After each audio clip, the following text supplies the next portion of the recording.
As far as I know, so we might get something different from the incident commander, but that's all we know. He just kind of wants to show. Roger. We're good. She's got a house damage, but lost her business, but our life and kids is good. And the workers that were there, they got out. Yeah. They survived. Everybody got out. So.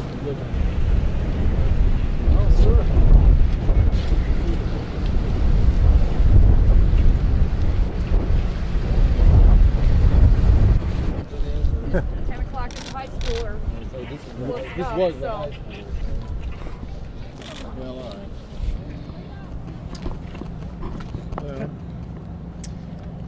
once again, Mother Nature has dealt harshly with Indiana. I guess I want to start by expressing on behalf of all our citizens how heartbroken we are at the losses that have occurred here and other places that I'll be today.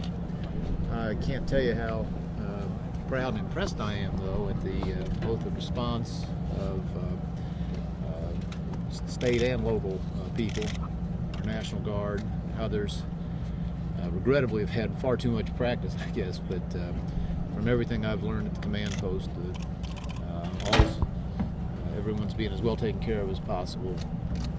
Water's back on. Remarkable job, by the way, by the utilities here. From 21,000 homes without power right after the storm, only 600 and some now. So that I think is quite impressive. Water's back on here in Henryville, they tell me. You know, this is hard because I've been in all these towns. Henryville, if memory serves, this is the birthplace of Colonel Sanders, and a lot of history here. The town dates back to 1850 something, and each place we're going to be today, I've got memories and usually friends, and it's very, very going to be a very difficult day. But you know, we've got friends here from all over the area. I'm talking about volunteers who have poured in. The first two people I met were from Kentucky, and so as always, when things are at their worst, the people in this state are at their best.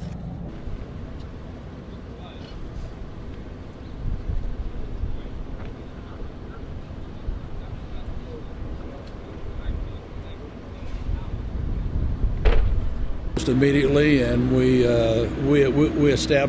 mobilized about 197 of our soldiers and airmen to deploy down here. We've got a command and control out of the 152nd Cav, co-located with the incident commander, helping with the search and rescue, helping now with the recovery, and as always, the Guard is there immediately, and I'm very proud of what I saw. Very complimentary by the local community here, and comments from Governor Daniels that our assistance was fast.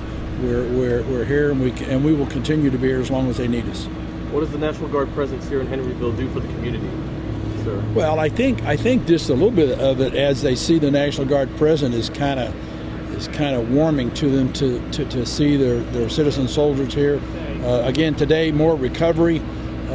We set up a point of distribution, if you will, for all the supplies to come in at a central point, a logistical staging area, and helping particularly on water, because the water has been shut off for the last 24 hours, and other supplies that needs to be brought in as they go through the recovery and the debris removal and all that goes with trying to get a little order and the town back on its feet. Well, thank you very much, sir. Appreciate it.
Award winner.